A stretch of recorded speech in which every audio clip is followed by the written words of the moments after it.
When the Apache warrior Nayati found Eleanor Anderson bleeding in the desert with rope burns on her wrists and terror in her eyes, he made a promise that would echo across the territories.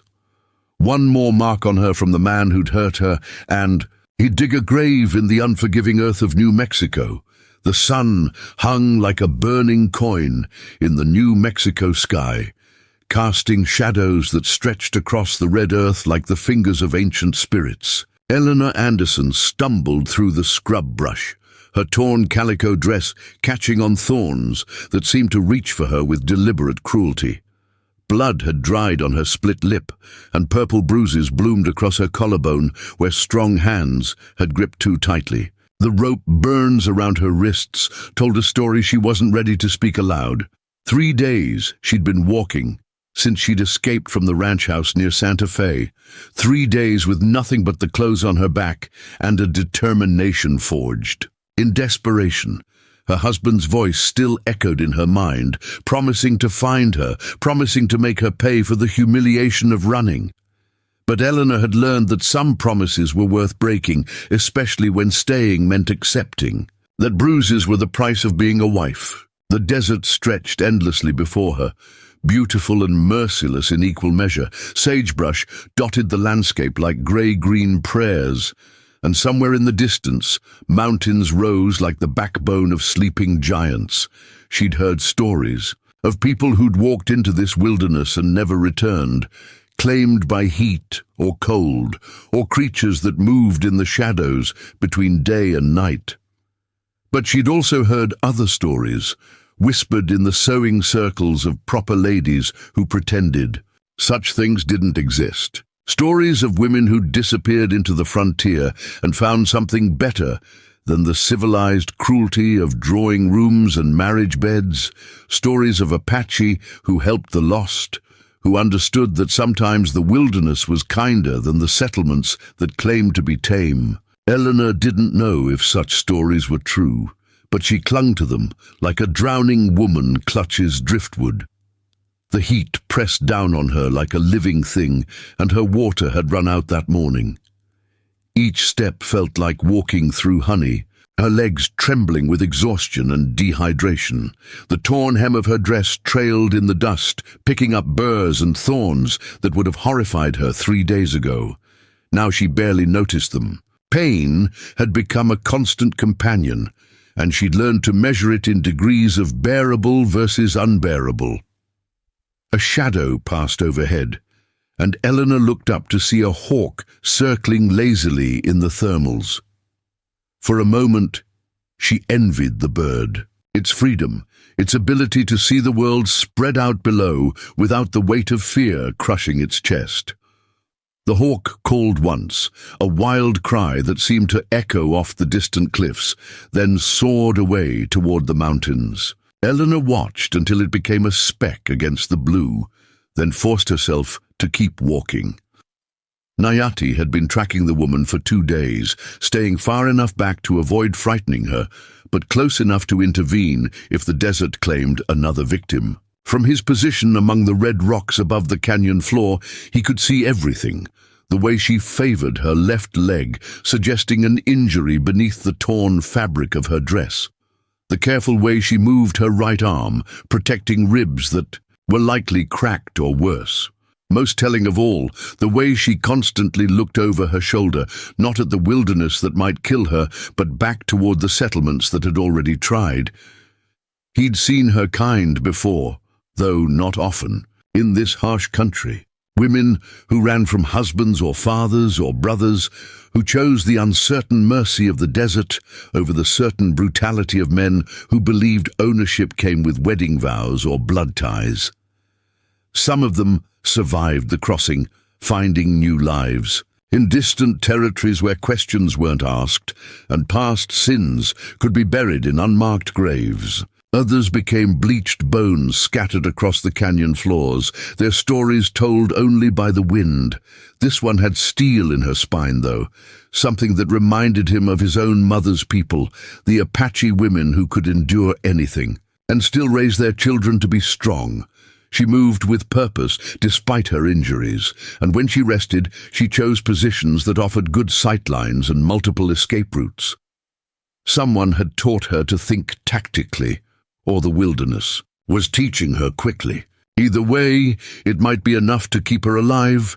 Nayati shifted his position on the rocks, his moccasins silent on stone that would have betrayed a white man's boots with every step. His Apache father had taught him to move like water, to be everywhere and nowhere, to read the desert's moods like other men read newspapers. His Mexican mother had taught him to speak Spanish and English, to understand the complex web of hatred and fear that governed relations between the three peoples who claimed this land.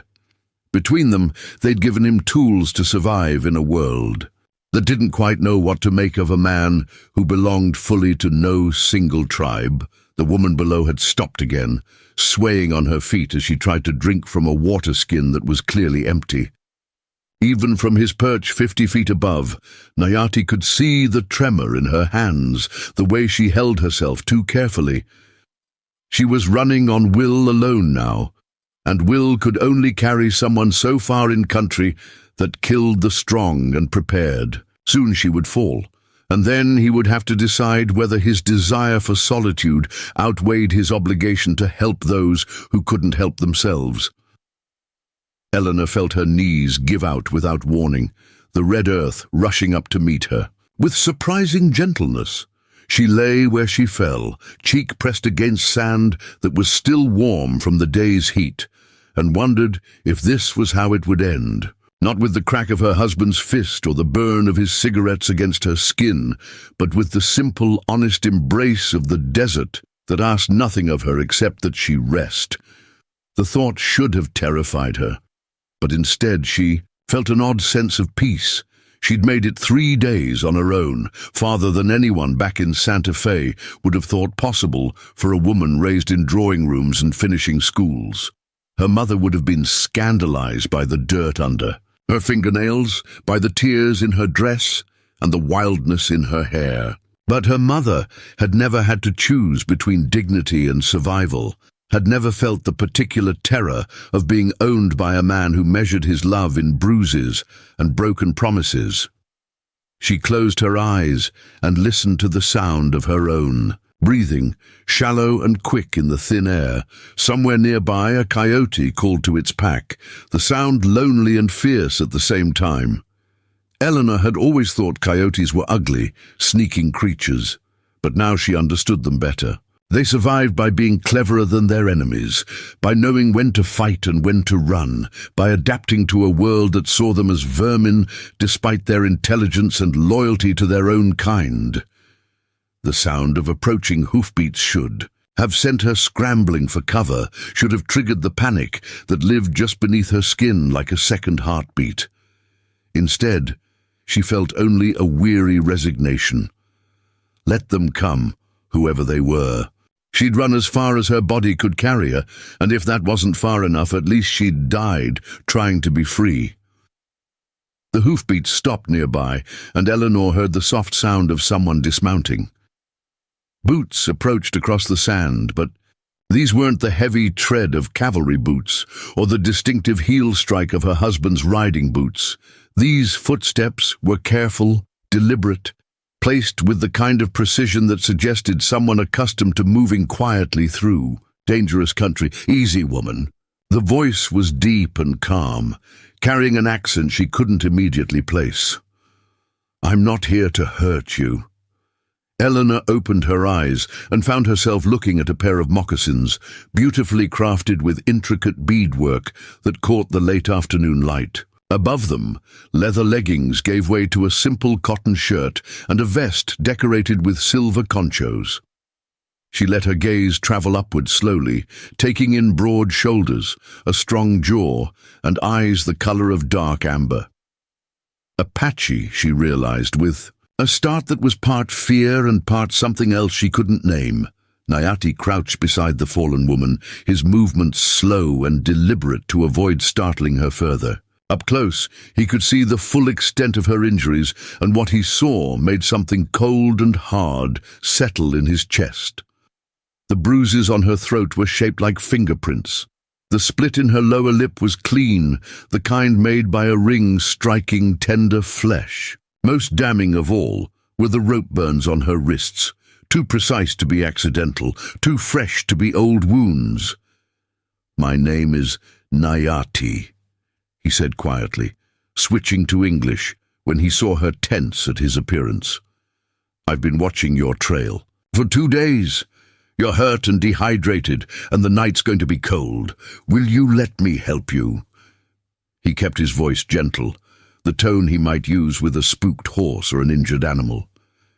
Experience had taught him that pain made all creatures wary, and this woman had clearly been hurt by men who should have protected her. Eleanor stared up at him, trying to process what she was seeing. She'd heard countless stories about Apache warriors, tales of savagery and violence that had filled the newspapers back east and provided entertainment for ladies who'd never seen the frontier.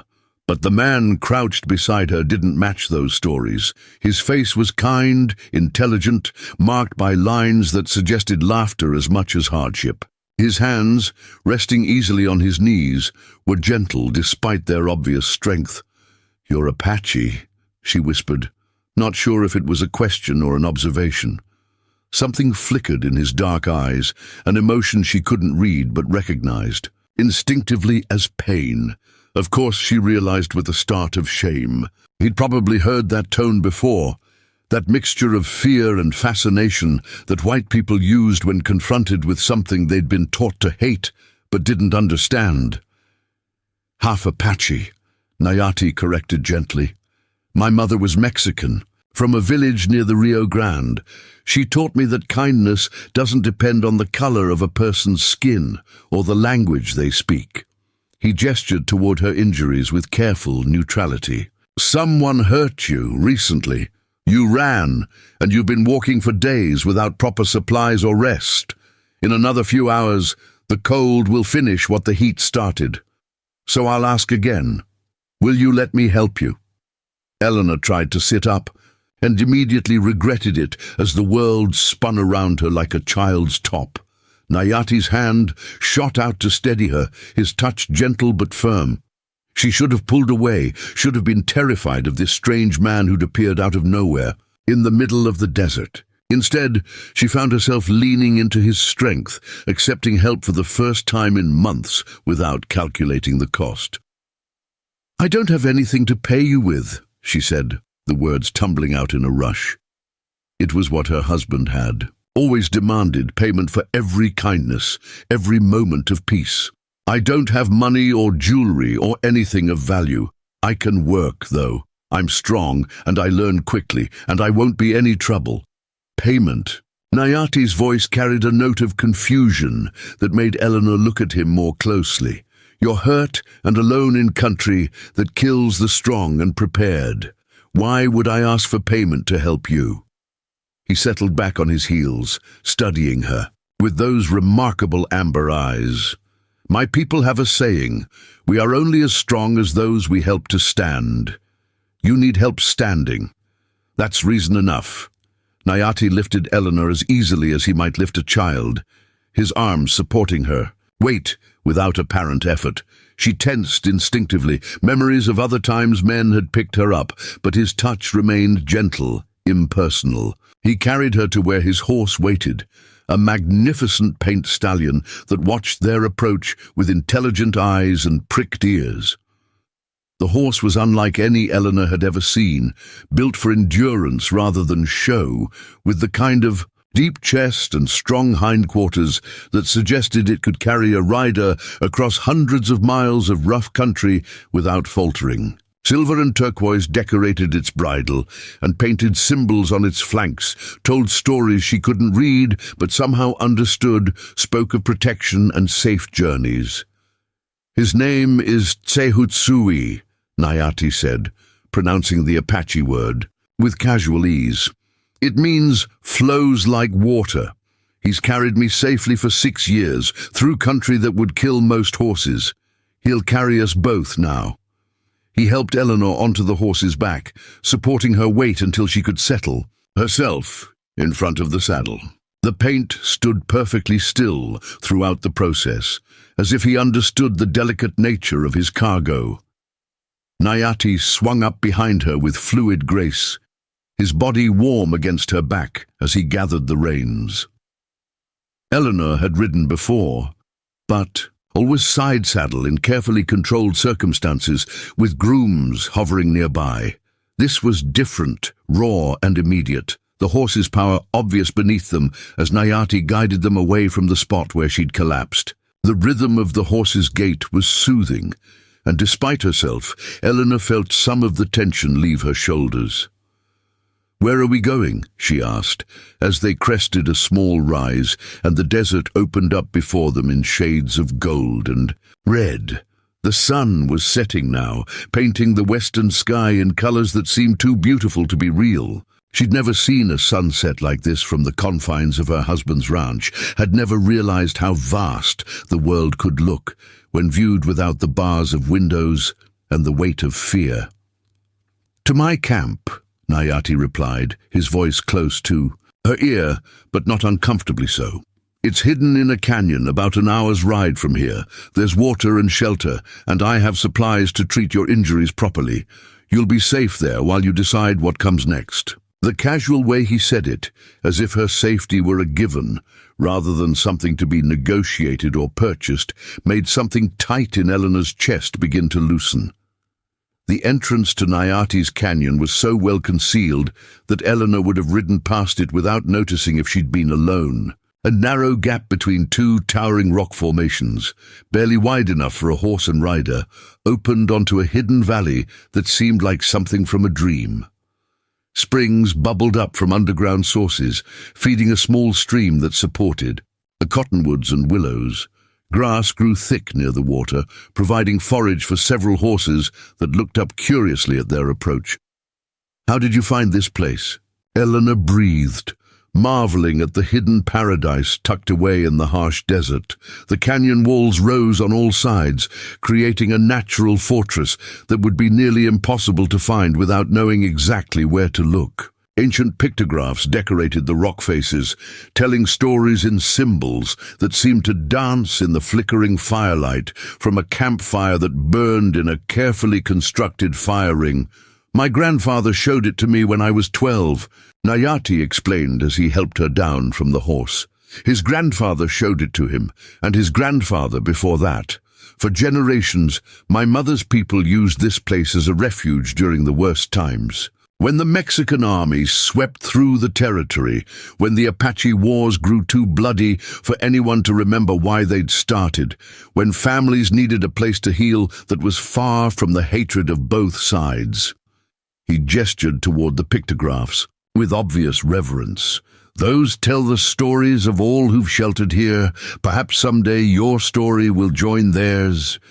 Eleanor stared at the ancient artwork, overwhelmed by the idea that she was standing in a place that had offered sanctuary to countless others who'd fled from violence and pain. The figures on the walls seemed to move in the shifting firelight, and she could almost imagine them stepping down from the stone to welcome her into their company of survivors. Nayati's camp was simple but comfortable, consisting of a traditional Apache wickiup, supplemented by a few trade goods that suggested contact with Mexican and American settlements. Blankets and buffalo hides provided bedding, while carefully woven baskets held supplies and foodstuffs. A rack of weapons stood near the fire, but they were arranged more like tools than threats, speaking of a man who was prepared for violence but didn't seek it out. "Sit," Nayati commanded gently, guiding Eleanor to a comfortable spot near the fire. The warmth felt wonderful against her skin, and she realized she'd been cold for days without acknowledging it. He disappeared into the wickiup and returned with a bundle of supplies, including clean cloths, a clay pot of what looked like medicinal salve, and a gourd filled with clear, cool water. "Drink slowly," he advised, as Eleanor reached eagerly for the water. "Too much too fast will make you sick."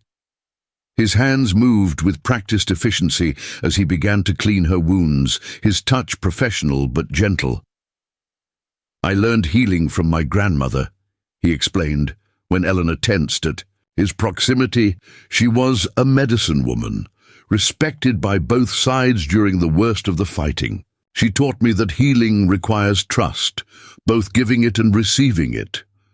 Eleanor found herself studying his face as he worked, noting the concentration in his expression, the careful way he handled her injuries.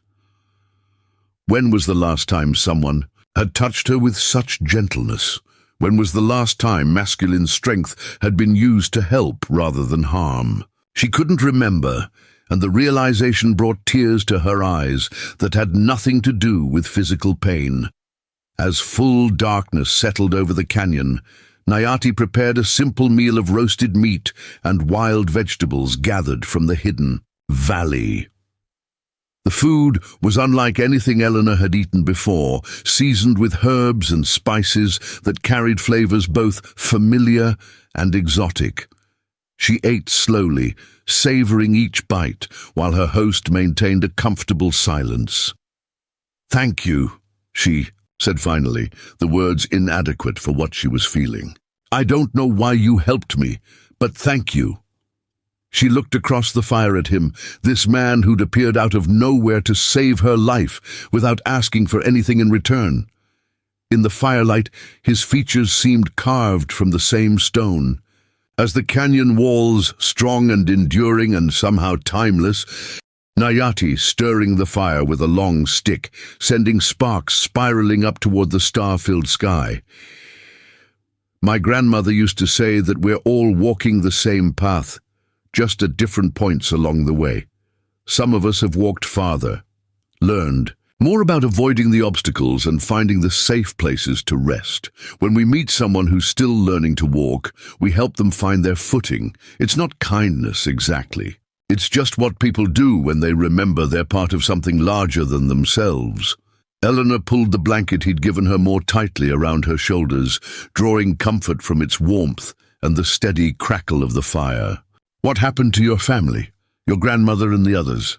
The question slipped out before she could stop it, and she immediately regretted it. "I'm sorry, that's too personal." "War happened," Nayati said simply, his voice carrying the weight of old grief. "The kind of war where there are no clear sides, just people trying to protect what they love from other people trying to do the same thing. My grandmother survived the Mexican period and the early American conflicts, but she couldn't survive the hatred that grew between her grandchildren and mine. She died trying to make peace between two groups of people who'd forgotten how to see each other as human. The silence that followed was heavy, with shared understanding of loss." Eleanor thought of her own family, scattered by death and distance, and the kind of slow violence that happened in drawing rooms and marriage beds. "I'm sorry," she said again, meaning it this time. "What about you?" Nayati asked gently. "What brought you to the desert alone, hurt and running from something that put fear in your eyes?" He didn't push, didn't demand answers, just offered the opportunity to share if she chose to. It was such a foreign concept, being given a choice about what to reveal, that Eleanor almost didn't know how to respond. She found herself talking anyway, the words spilling out in the safety of firelight and genuine attention. She told him about her marriage to Thomas Anderson, a wealthy rancher who'd seemed charming and sophisticated during their brief courtship, about how quickly that charm had curdled into possession, how his love had revealed itself as something that required her complete submission and absolute silence, about the gradual escalation from sharp words to shoves to the kind of violence that left marks hidden beneath long sleeves and high collars. "He said it was my fault," Eleanor heard herself say, the words bitter on her tongue. "Said I was too willful, too independent, too much like the suffragettes in the newspapers. Said if I'd just learned to be a proper wife, he wouldn't have to correct me so often." She touched the rope burns on her wrists unconsciously. 3 days, Ego, he tied me to a chair and told me he was going to break me properly this time, the way you'd break a horse. That's when I knew if I didn't run, I'd die there. Nayati's jaw tightened, but when he spoke, his voice remained calm and controlled. You did the right thing. Surviving takes courage, and choosing freedom over safety takes even more. Not everyone is strong enough to make that choice. The words carried conviction that made Eleanor straighten slightly, seeing herself through his eyes for the first time, not as a failure or a victim, but as someone who'd fought for her own life and won. As the fire burned lower and the desert night deepened around them, Eleanor felt something she hadn't experienced in years. Safety. Not the brittle, temporary safety that came from hiding or appeasing, but the deep, bone-level safety that came from being seen and accepted without conditions. Tomorrow would bring its own challenges, its own fears and decisions. But tonight, for the first time in longer than she could remember, she could rest without listening for approaching footsteps or calculating escape routes. Sleep, Nayati said softly, banking the fire for the night. You're safe here. Nothing can find this place that I don't want to find it, and I promise you that your husband is not welcome in this canyon.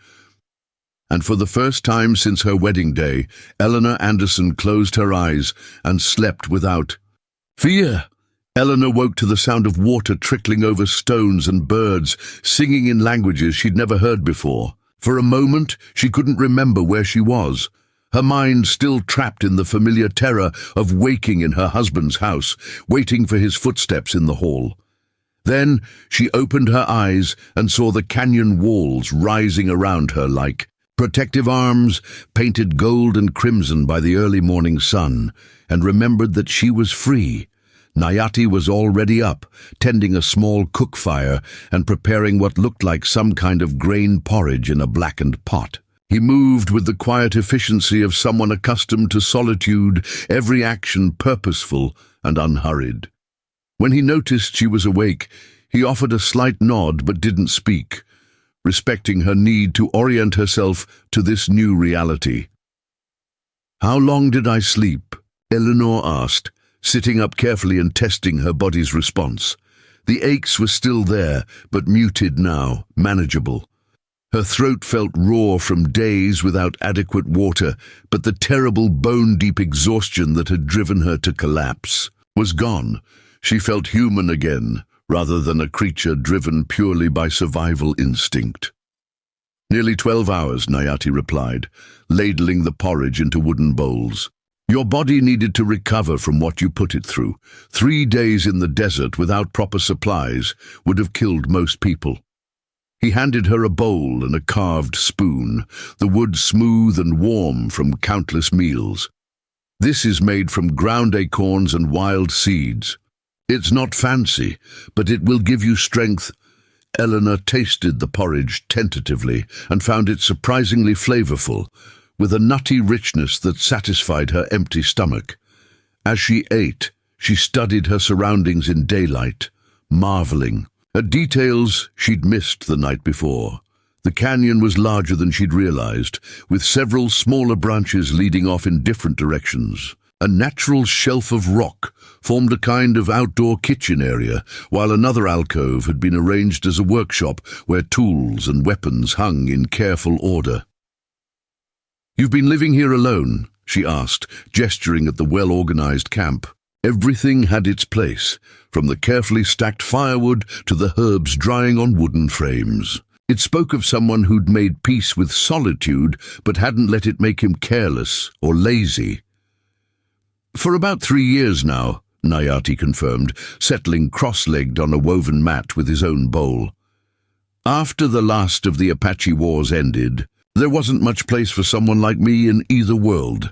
Too Apache for the Mexican settlements, too Mexican for the Apache bands that survived, too willing to help both sides for anyone to trust me completely. So I came here, where the only judgment comes from the land itself." Eleanor heard something in his voice that she recognized, the particular loneliness that came not from being alone, but from being misunderstood. Don't you miss having people around, conversation and companionship?" She paused, suddenly self-conscious. "I'm sorry, that was presumptuous. You barely know me. I miss some things," Nayati admitted, surprising her with his honesty. "I miss my grandmother's stories, the way she could make the old legends come alive around the fire. I miss the sound of children laughing, the way they see magic in ordinary things. But I don't miss the constant vigilance that comes from living among people who might turn on you if the political winds shift." He studied her face carefully. "What about you? What do you miss from before?" The question caught Eleanor off guard, forcing her to think beyond the immediate relief of escape. What had she lost besides the bruises and the fear? What had Thomas taken from her beyond her safety and peace of mind? The answer, when it came, surprised her with its clarity. Before we jump back in, tell us where you're tuning in from, and if this story touches you, make sure you're subscribed, because tomorrow I've saved something extra special for you. "I miss teaching," she said slowly, the words feeling strange on her tongue. "Before I married Thomas, I taught school in a little town outside Denver, 8 years old to 16, all in one room, and I loved every minute of it. The way their faces would light up when they finally understood a difficult concept, or when they discovered a book that captured their imagination. Thomas said it wasn't appropriate for a rancher's wife to work, that it reflected poorly on his ability to provide." She set down her bowl, appetite suddenly gone as memories washed over her. "I had to give up everything that made me who I was. My books, my teaching materials, even my correspondence with former students. Thomas said a wife should find all her satisfaction in making her husband happy, that outside interests were a sign of discontent that needed to be corrected." The last words came out bitter and sharp, tainted by months of having her own thoughts and feelings dismissed as character flaws.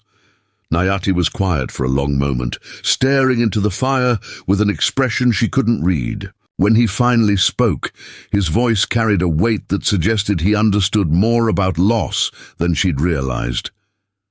"My grandmother was a storyteller before she became a medicine woman.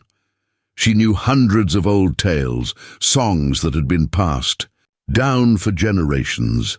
But during the worst years of fighting, when simply being Apache was dangerous enough, she stopped telling the stories. Said it wasn't safe to preserve the old ways when the new ones demanded complete submission."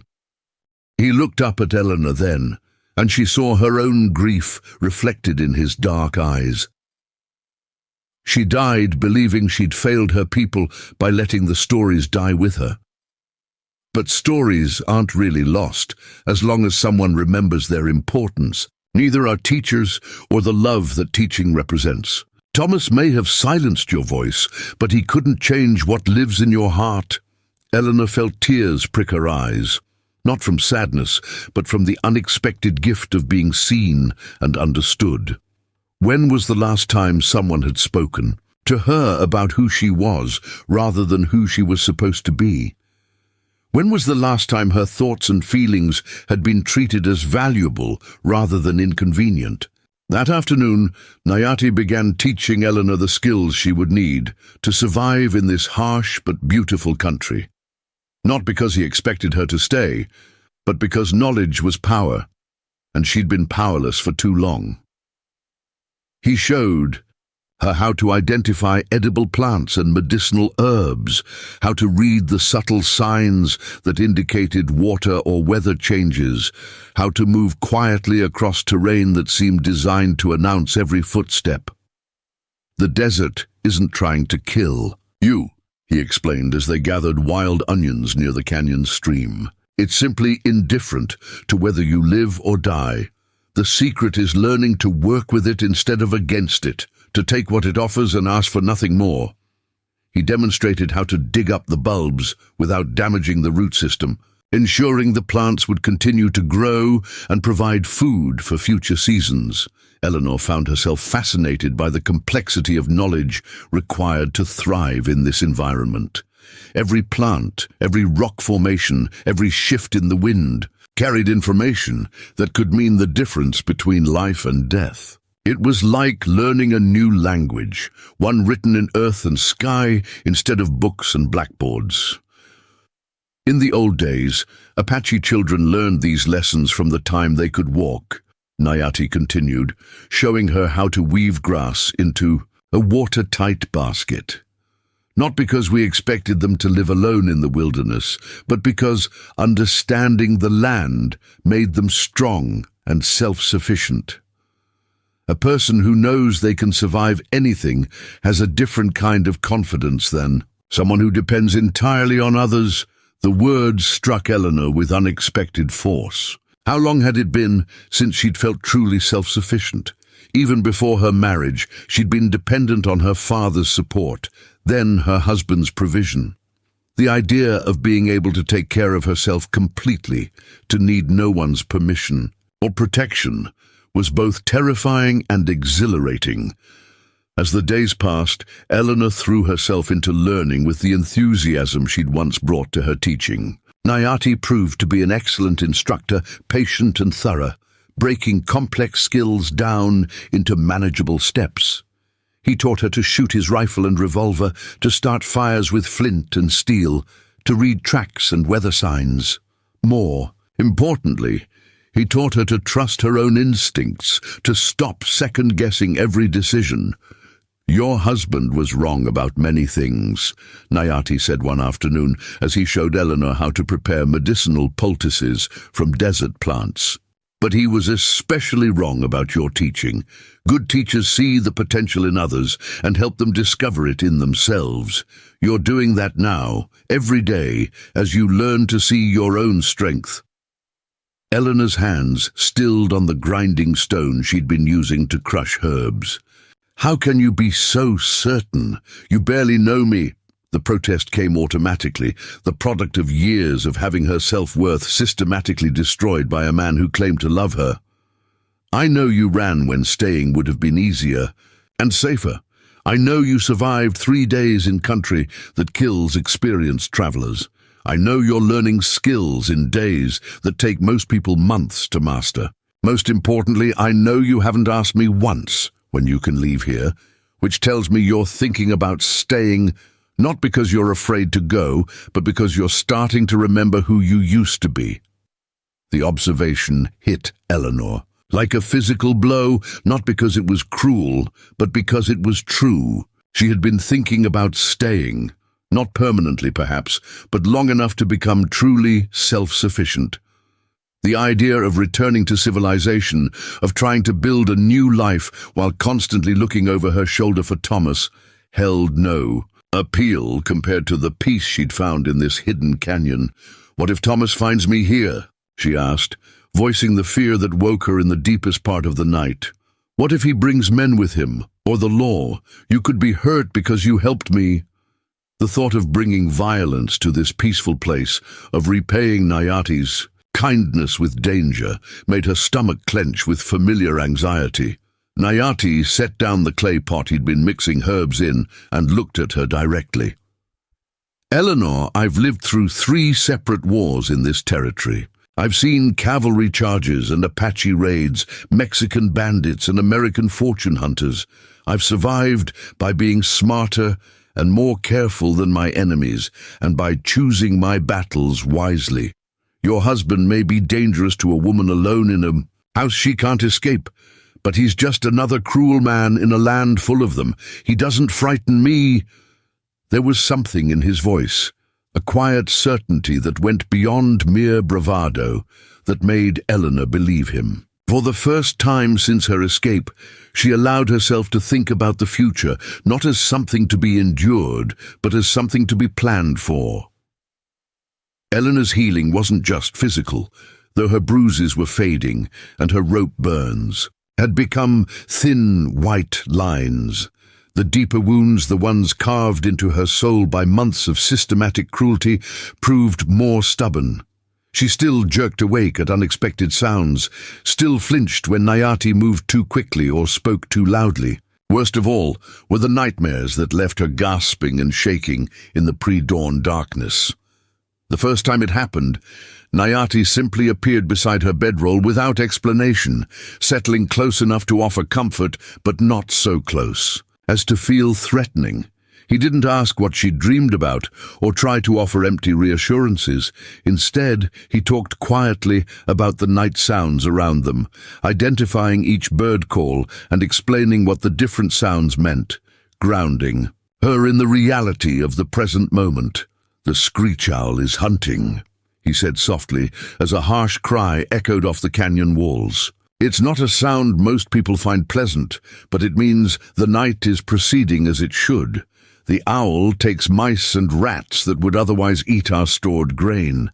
Even the sounds that frighten us often serve a purpose we don't immediately understand." Eleanor found his voice soothing, the calm certainty of someone completely at home in his environment. Gradually, her breathing slowed and her heartbeat returned to normal. When she finally lay back down, he remained sitting nearby, a solid presence between her and whatever demons her sleeping mind conjured. "Why are you being so kind to me?" she asked into the darkness, genuinely puzzled by his patience and care.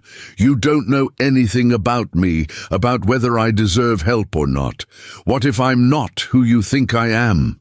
"I know you're someone who was hurt by people who should have protected you," Nayati replied quietly. "I know you're brave enough to choose freedom over safety, intelligent enough to learn quickly, and strong enough to survive in country that would kill most people. What else do I need to know?" He paused, considering his words carefully. "My grandmother used to say that we judge people not by where they come from, but by where they choose to go. You chose to go toward freedom, even when it meant walking into the desert alone. That tells me everything important about who you are." As Eleanor grew stronger and more confident, she began finding ways to contribute to their shared life in the canyon. Her education, so dismissed and devalued by Thomas, proved invaluable in unexpected ways. She organized Nayati's medical supplies using systems she'd learned from managing school inventories, making it easier for him to find what he needed quickly. Her knowledge of reading and writing allowed her to help him document his grandmother's medicinal recipes, preserving knowledge that had previously existed only in memory. "You're making a book of medicine," Nayati observed one afternoon watching Eleanor carefully write out detailed instructions for preparing various herbal remedies. Her handwriting was clear and precise, each letter formed with the particular care of someone who'd spent years writing on blackboards for children to copy. "I'm making several books," Eleanor corrected, showing him the neat stacks of pages she'd prepared. "One for internal medicines, one for treating wounds and injuries, one for plants that can be used for food in emergency situations. Your grandmother's knowledge is too valuable to risk losing." She looked up at him with something approaching her old teaching enthusiasm. "Would you like to learn to read and write yourself? I could teach you." The offer clearly surprised him, and Eleanor saw something flicker across his face that might have been longing quickly suppressed. "Most white people assume Apache can't learn such things," he said carefully, "or that we have no use for books and writing." "Most white people are fools," Eleanor replied tartly, surprising them both with her vehemence. "Intelligence has nothing to do with the color of someone's skin or the language they were born speaking. You've already shown me you have one of the finest minds I've ever encountered. Teaching you to read would be a privilege, not a favor." And so, in the evenings after their work was done, Eleanor began teaching Nayati to read and write in both English and Spanish. He proved to be an exceptionally quick student, approaching the written word with the same careful attention he brought to tracking and healing. Within weeks, he was reading simple passages from Eleanor's few books, his finger tracing each word as he sounded out unfamiliar combinations of letters. It was during one of these quiet evening lessons that Eleanor finally asked the question that had been haunting her for weeks. Nayati was reading aloud from a collection of poetry she'd managed to save from her former life. his voice giving new music to familiar words. "Why haven't you tried to find a wife and start a family?" The question slipped out before she could. "Stop it," prompted by watching him handle a book with the same gentle care he brought to wounded animals and frightened women. "You're obviously intelligent and capable, and you'd make a good father. Don't you want children of your own?" Nayati set the book aside carefully, his expression unreadable in the firelight. For a moment, Eleanor thought he wouldn't answer, that she'd overstepped some invisible boundary with her curiosity. Then he sighed, a sound that carried years of disappointment and resignation. "I did try once," he admitted quietly. "There was a woman in my mother's village, Maria Esperanza, beautiful and kind, with a laugh that could make even the old men smile. We were going to be married, start a family, maybe open a trading post that served both Apache and Mexican customers." His voice trailed off, and Eleanor saw his hands clench involuntarily. "What happened?" she asked gently, recognizing the particular pain that came from losing not just a person, but a future you'd imagined sharing with them. "Her family decided I was too Apache for their Mexican daughter, while my father's people thought she was too Mexican for their Apache son. The army was recruiting Apache scouts at the time, offering good money for men willing to track other Apache bands. Maria's father said if I wanted to marry his daughter, I needed to prove my loyalty to Mexico by taking the army's offer." Nayati's jaw tightened with old anger. "I refused. I wouldn't hunt my own people for money, no matter how much I loved her. Maria's father forbade the marriage, and she was too young and scared to defy him." Eleanor felt her heart break a little for this man who'd been caught between worlds through no fault of his own, punished for the accident of his birth and the complexity of his loyalties. "I'm sorry," she said softly. "Love shouldn't have to pass political tests. After that, I stopped trying to find a place in either world," Nayati continued. "It seemed easier to be alone than to keep hoping people would see past their prejudices long enough to know who I really was. But loneliness is a cold companion, especially when the nights are long and the silence stretches on without end." The confession hung between them like something fragile and precious, an acknowledgement of vulnerability that Eleanor understood better than most. She thought about her own isolation, the way Thomas had systematically cut her off from friends and family, until she'd had no one to turn to when his true nature revealed itself. "I understand loneliness," she said finally, "the kind that comes from being surrounded by people who don't really see you, who only value you for what you can provide them. Sometimes being alone is honest, at least. It doesn't pretend to be something it's not." She looked across the fire at him. This man who'd saved her life and asked for nothing in return, who'd shown her kindness without conditions or expectations. "But maybe," she added quietly, "maybe we don't have to be alone anymore."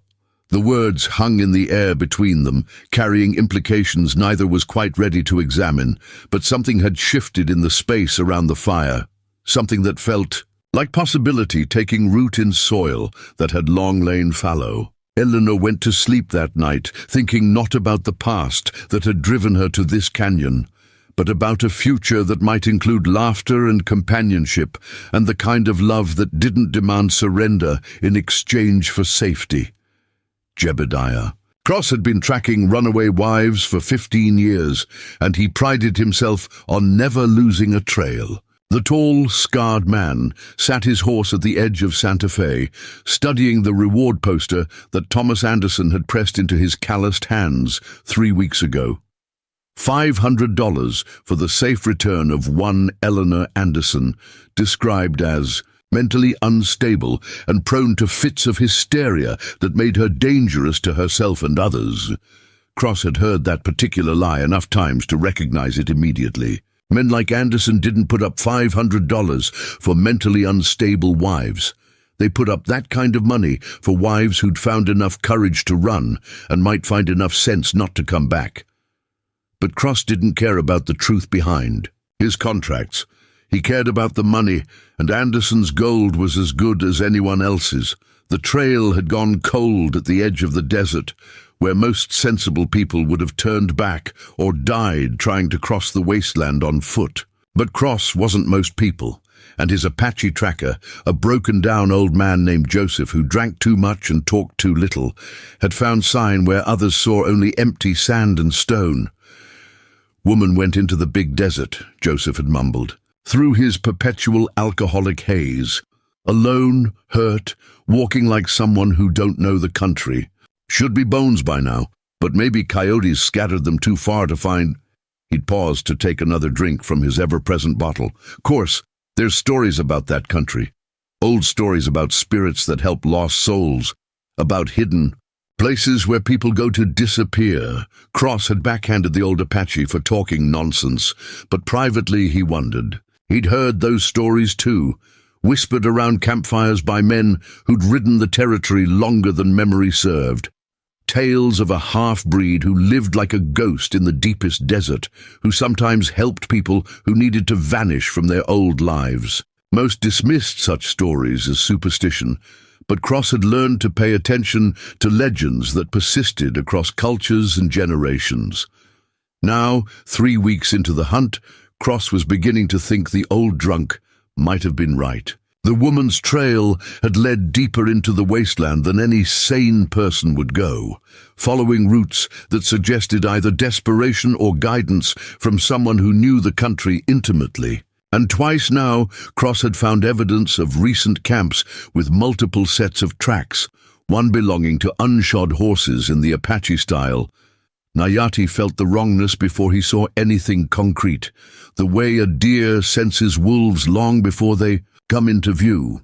He'd been checking his snares in the outer canyons when the feeling hit him, a prickle between his shoulder blades that spoke of hostile eyes and dangerous intent. Years of living between worlds had taught him to trust such instincts, even when his rational mind found no obvious cause for alarm. He abandoned the snares immediately and made his way to the highest observation point in the canyon system, a narrow ledge that offered a commanding view of the approaches from 3 directions. What he saw there made his blood run cold. 2 men on horseback, moving with the systematic patience of professional trackers, following a route that would bring them uncomfortably close to the hidden canyon's entrance.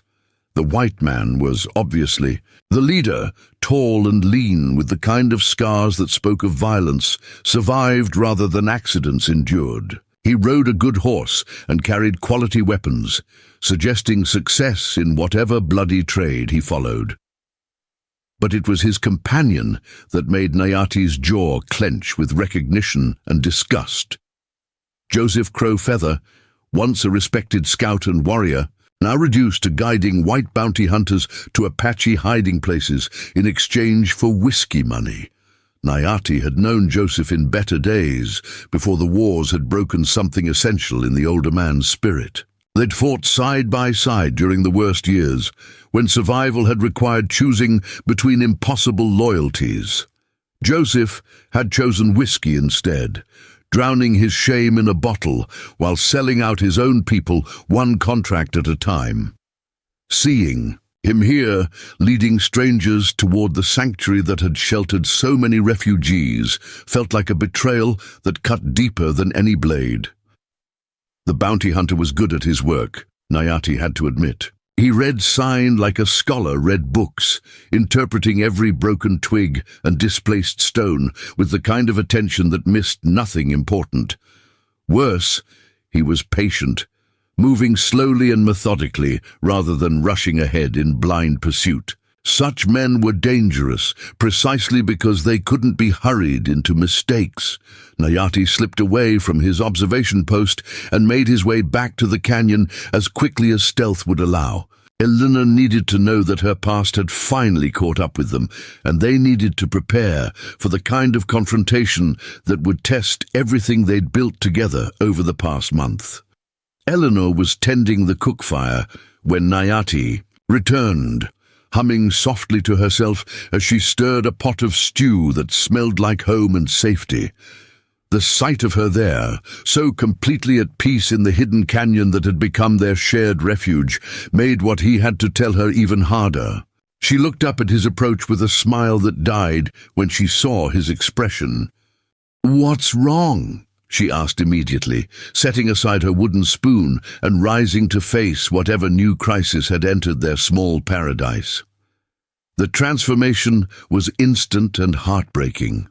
The relaxed woman of moments before disappeared, replaced by someone braced for the next blow from a world that had taught her to expect nothing but pain. "There are men tracking you," Nayati said without preamble, knowing that gentle approaches would only prolong her anxiety. "A bounty hunter and his Apache guide may be half a day behind your original trail. They're good at what they do, and they're not giving up." He watched the color drain from her face, saw her hands begin to tremble despite her obvious efforts. "At control, Thomas," she whispered, the name falling from her lips like a curse. "He hired someone to bring me back." The terrible certainty in her voice told Nayati that she'd always known this moment would come, had been living with the knowledge that her husband's reach was longer than the distance she'd managed to put between them. "Tell me about him," Nayati demanded gently but firmly. "Not your husband, the man he would hire for this kind of work. What kind of resources does he have? What kind of connections?" Strategic thinking had kept him alive through 3 wars, and it would serve them now if Eleanor could provide the intelligence he needed. Eleanor sank onto a nearby rock, her legs suddenly unsteady. "Thomas has money, lots of it from his ranch, and his investments back east. He has political connections too, friends in the territorial government who owe him favors. But more than that, he has rage." She looked up at Nayati with eyes that held too much knowledge of masculine violence. "He can't stand the idea that I defied him, that I chose freedom over his version of love. He'll spend everything he has to drag me back, not because he misses me, but because letting me go would mean admitting he was wrong." The analysis was clear-headed despite her obvious fear, and Nayati found himself once again impressed by the intelligence that Thomas Anderson had tried so hard to suppress. Eleanor understood her enemy better than most people understood their friends, which was knowledge they could use. "The bounty hunter will try to take you alive," Nayati observed, thinking through the tactical implications. "Dead, you're worthless to him, and your husband wants the satisfaction of punishing you himself. That gives us advantages if we're smart about using them." He began pacing, his mind working through possibilities and contingencies with the speed of long practice. "Us."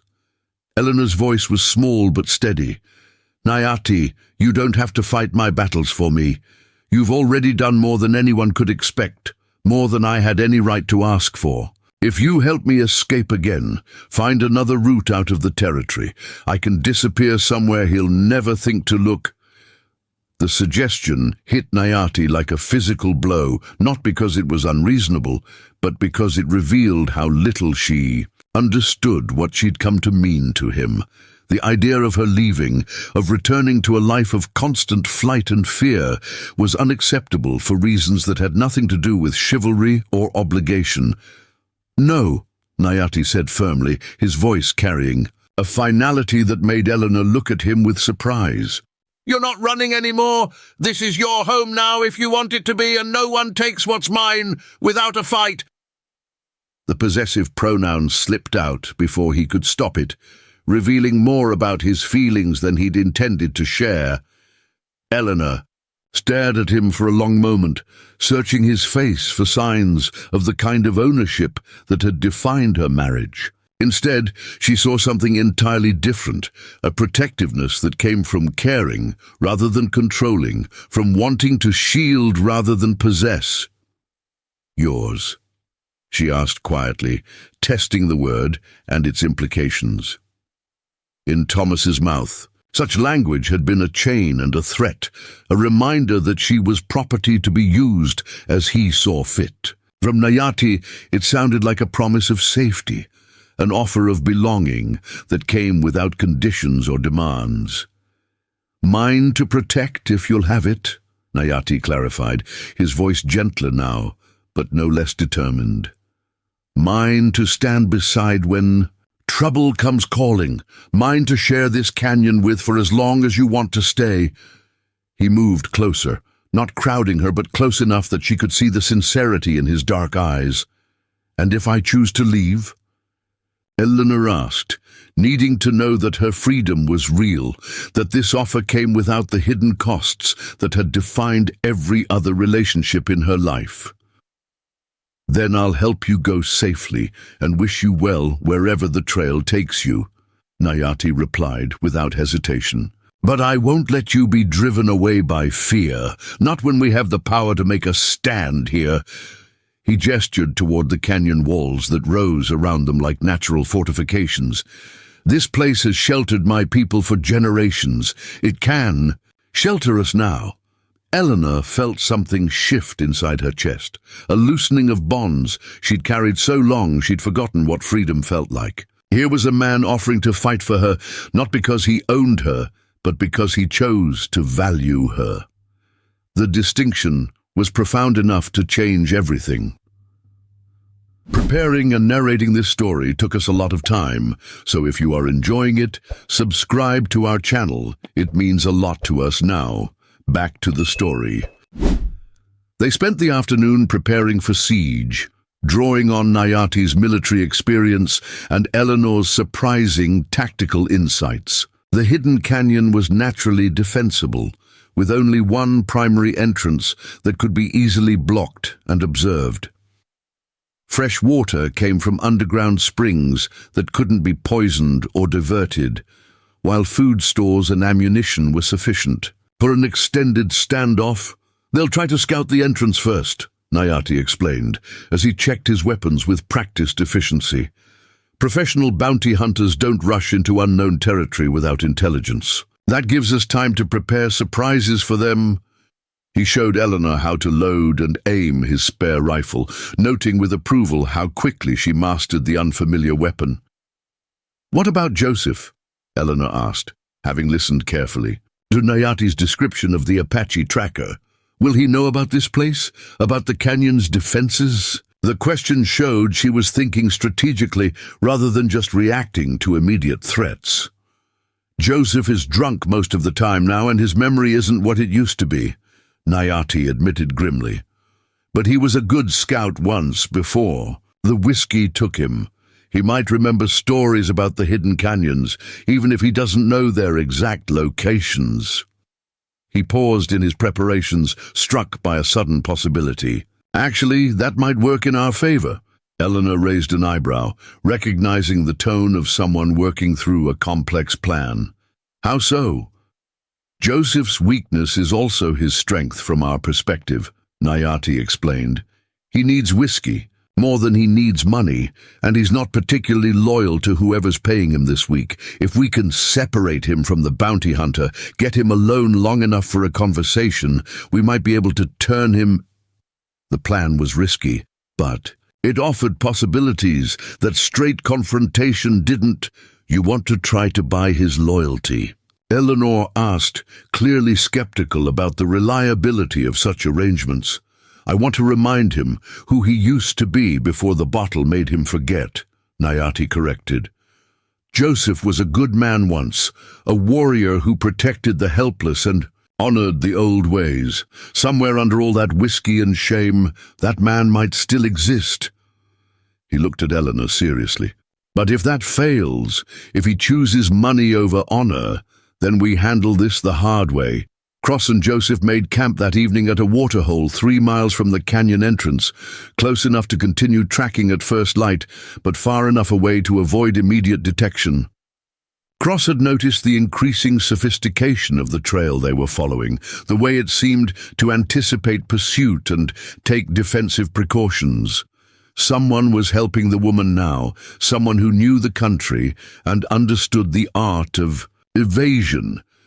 "Tell me about the stories," Cross demanded, as Joseph built a small smokeless fire with the kind of expertise that survived even chronic alcoholism. The ones about spirits helping lost souls in this country. He'd been thinking about those half-remembered tales all day, wondering if they might explain the peculiarities of the trail he was following. Joseph's hands stilled on the kindling, and for a moment his rheumy eyes showed something like the intelligence that had once made him a respected scout. "Old stories," he mumbled, reaching automatically for his bottle. From before the wars, when the people still remembered the proper. "What people? What proper ways?" Cross's voice carried the kind of quiet menace that had convinced stronger men than Joseph to talk freely.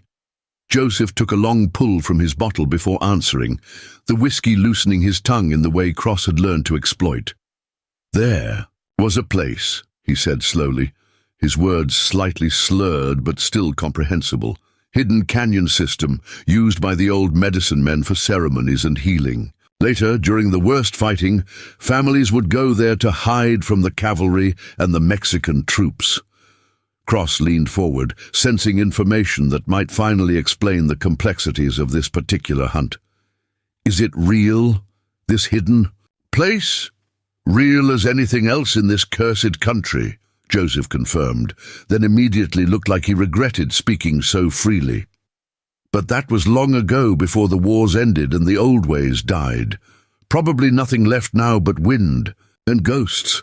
He took another drink, using alcohol to blur the edges of memories that were obviously painful. But Cross had heard the uncertainty in the old Apache's voice, the kind of doubt that suggested half-remembered knowledge rather than certain ignorance. Somewhere in Joseph's whiskey-soaked brain were details about the hidden canyon that might be crucial to completing this contract successfully. "We'll search the area systematically tomorrow," Cross decided, settling back against his saddle. "If there's a hidden refuge out there, we'll find it, and when we do, we'll find Thomas Anderson's runaway wife." He didn't mention his growing suspicion that they might find considerably more than a frightened woman hiding in the desert. Nayati moved through the darkness like his namesake's spirit, every step calculated to avoid detection as he approached the bounty hunter's camp. Years of raiding and scouting had taught him to be invisible when necessary, and tonight, invisibility might mean the difference between a fair fight and a massacre. From his concealed position on a ridge overlooking their camp, he studied the two men with the cold assessment of someone evaluating enemies. The white bounty hunter was dangerous, no question about it. He slept lightly with his weapons close at hand, and even in rest, his body held the coiled tension of someone accustomed to violence. But it was Joseph who drew Nayati's closest attention. The old Apache sat by the dying fire, drinking steadily from a bottle that seemed to have no bottom. In the flickering light, his face showed the ravages of years spent drowning his conscience in alcohol, but also something else that gave Nayati hope. Joseph kept looking toward the hidden canyon, his expression troubled in a way that suggested internal conflict rather than simple intoxication. Nayati made his decision quickly, before caution could overrule the opportunity he saw before him.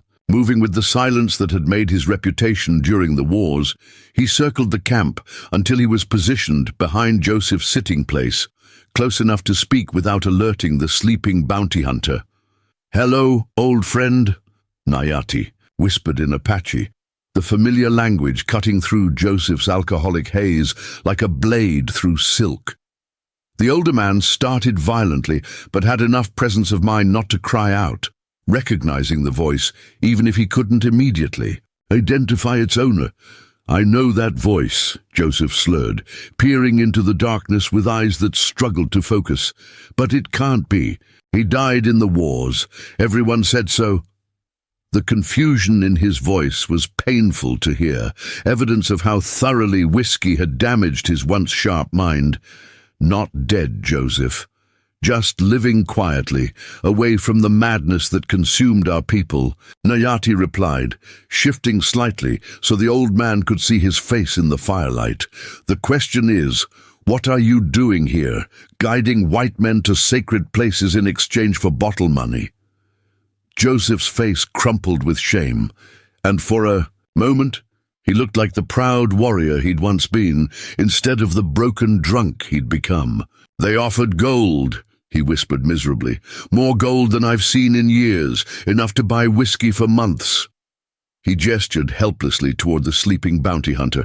"I thought it was just another runaway wife, another woman who'd forgotten her place." "And now?" Nayati asked gently, recognizing the internal struggle playing out behind Joseph's bloodshot eyes. "Now I think maybe she had good reason to run," Joseph admitted, his voice thick with an emotion that might have been regret. "That white man, Cross, he talks about her like she's livestock that wandered off. And the money her husband's offering, it's too much for just bringing back a wife. Men don't pay that kind of gold unless they're planning something terrible." Learned to the show. Admission gave Nayati hope that enough of the old Joseph remained to be reasoned with. But time was short, and the bounty hunter might wake at any moment. "Help me protect her," Nayati said urgently. "Help me be the warrior you used to be, before the whiskey stole your honor. One last chance to stand on the right side of something that matters." He leaned closer, speaking with all the conviction he could muster. "Your ancestors are watching, Joseph. What will you tell them when you join them in the spirit world?" Joseph stared into the fire for a long moment, wrestling with demons that had nothing to do with alcohol and everything to do with the choices that had brought him to this desolate place. When he finally looked up, his eyes held a clarity that had been absent for years. "What do you need me to do?"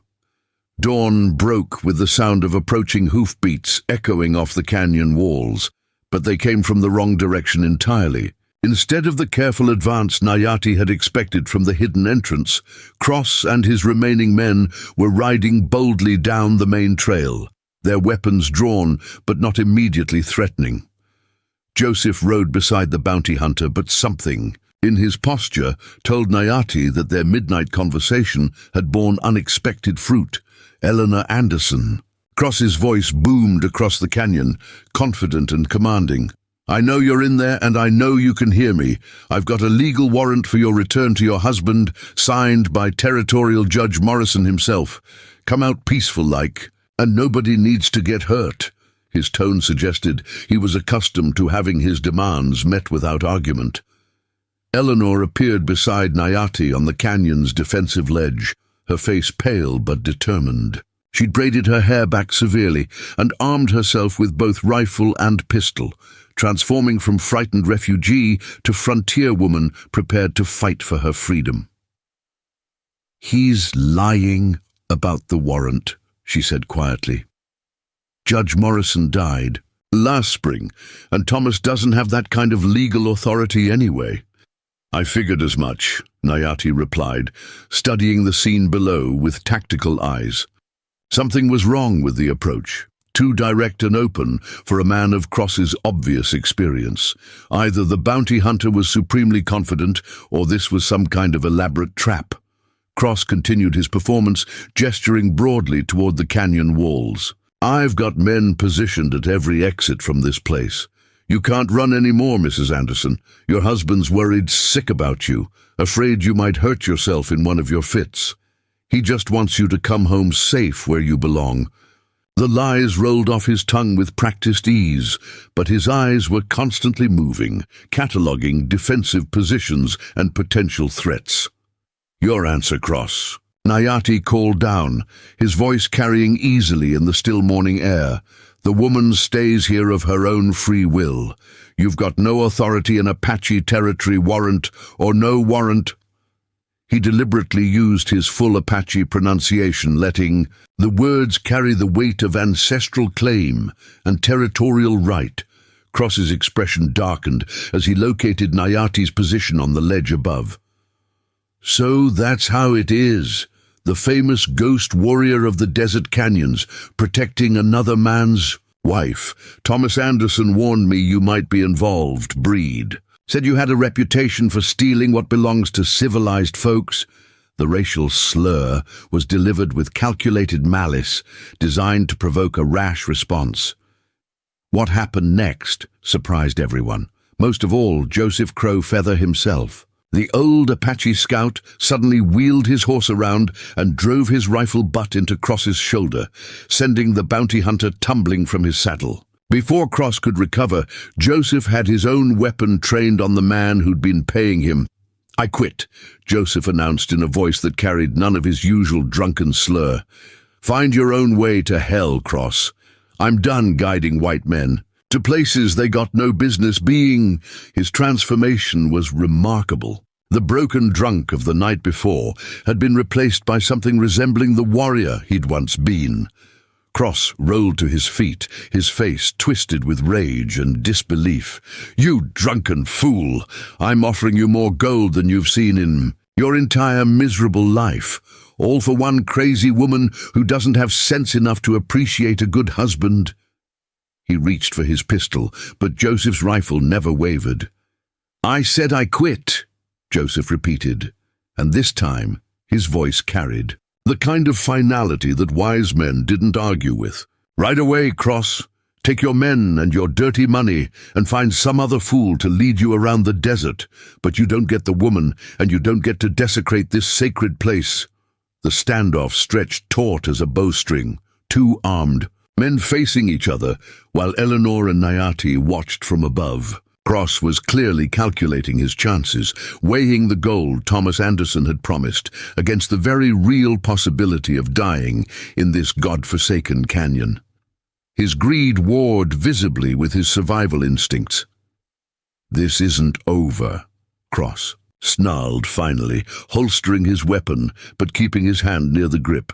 "Anderson's got resources you can't imagine, Breed. He'll send the army if he has to, claim you're harboring stolen property. How long do you think your little hideout will last against federal cavalry?"